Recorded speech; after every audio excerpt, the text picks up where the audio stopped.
What is going on, New York Giants fans? Welcome to another video from Hit Squad Productions. In this video, we're going to go over the breaking news. Well, I guess you could say it's breaking news by Jordan Raanan, and that is Jason Garrett. He will be returning with the New York Giants as our offensive coordinator in the 2021 season. Now, I think that we shouldn't be surprised, Giants fans. As you guys know, I've been very vocal on saying I don't think that we should bring back Jason Garrett. I think that there could be better options out there. But let's look at the Jordan Raanan tweet. He says, two important items per sources in this week's Breaking Big Blue.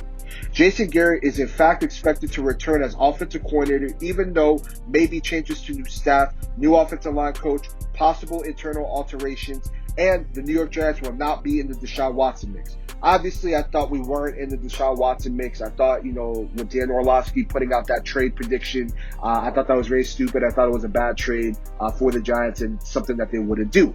Now, with us getting a new offensive line coach, as you guys know, David Guglielmo will not be returning with the New York Giants. So we are going to need a new offensive line coach that can fit this Jason Garrett scheme. Now, I'm personally not a fan of Jason Garrett.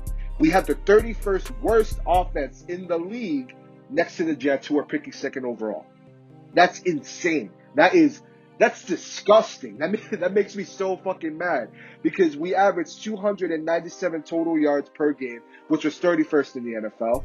We averaged 17.1 points per game, which was 31st in the NFL. So I personally, there's not much to work with. Now, our offensive line, which you can't fully put on Jason Garrett, was ranked 20th overall. That's per Pro Football Reference. But I wasn't a fan of Jason Garrett. I wasn't a fan of his scheme.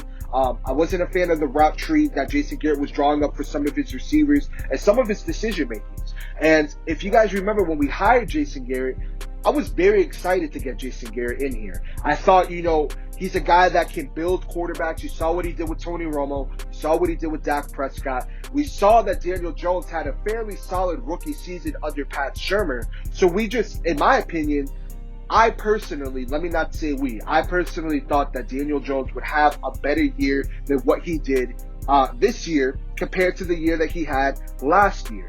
Now, obviously, there's different things that factor into why the offense was the way that it was.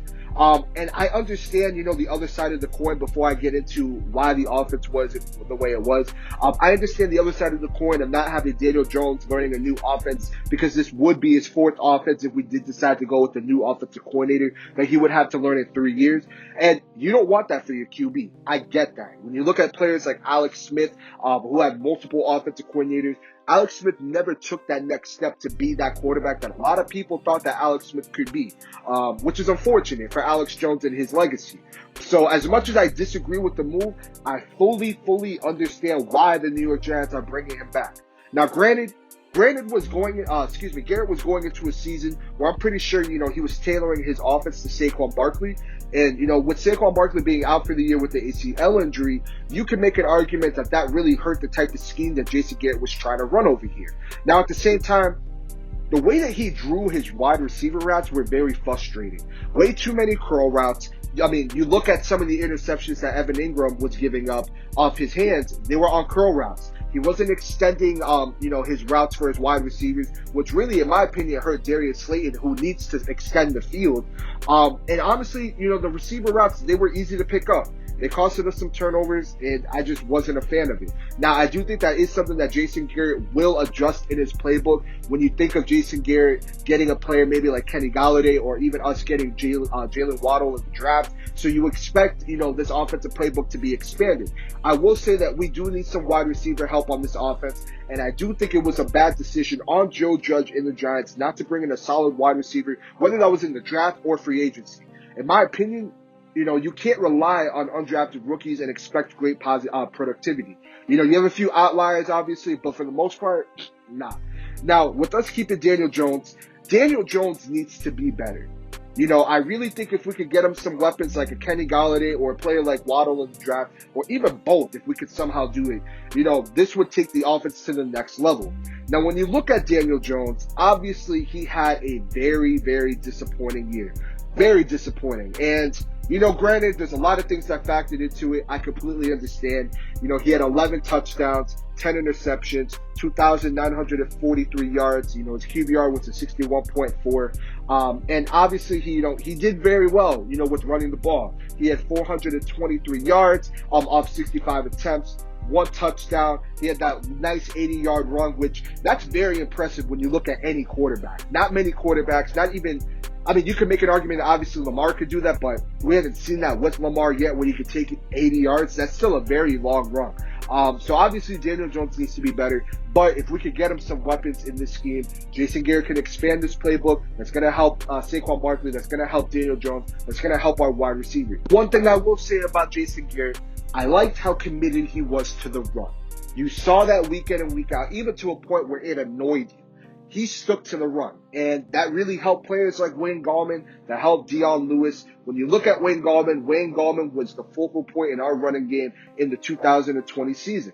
Wayne Gallman was our bell cow, and Wayne Gallman, honestly, if the Giants can bring him back on a cost-effective deal, I think it would make sense for the Giants to bring him back, but I think that a player like Wayne Gallman is going to look to want to get a starting role.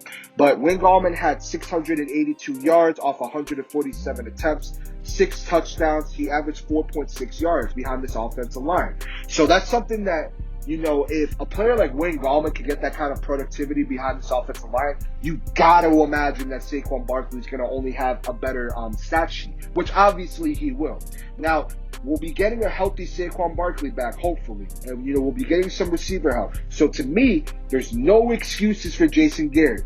DJ in this offense will have another year under this playbook. So hopefully we can see, again, an expanded playbook. And I think if we could get DJ some help, this offense can at least be a middle-of-the-pack offense compared to when we were 31st. Now, will it happen? Obviously, we have to see how everything plays out. But for now, I get it. I understand why we're bringing back Jason Garrett. Am I a fan of it? Not really, but I understand the reason being, and hopefully, just for his sake, he can have a year to where, he can at least on his resume show that, he has another quarterback under his belt that he's helped develop outside of Dak Prescott and Tony Romo. But let me know your thoughts below. How are you guys feeling about Jason Garrett coming back? Again, to me, I understand it. Not too thrilled about it, but I understand it. Where do you think this offense is going to be next year? Let us know below. If you're new to the channel, hit the subscribe button. Leave a like below. Follow us on Twitter. The link will be in the description. We'll see you guys in the next video.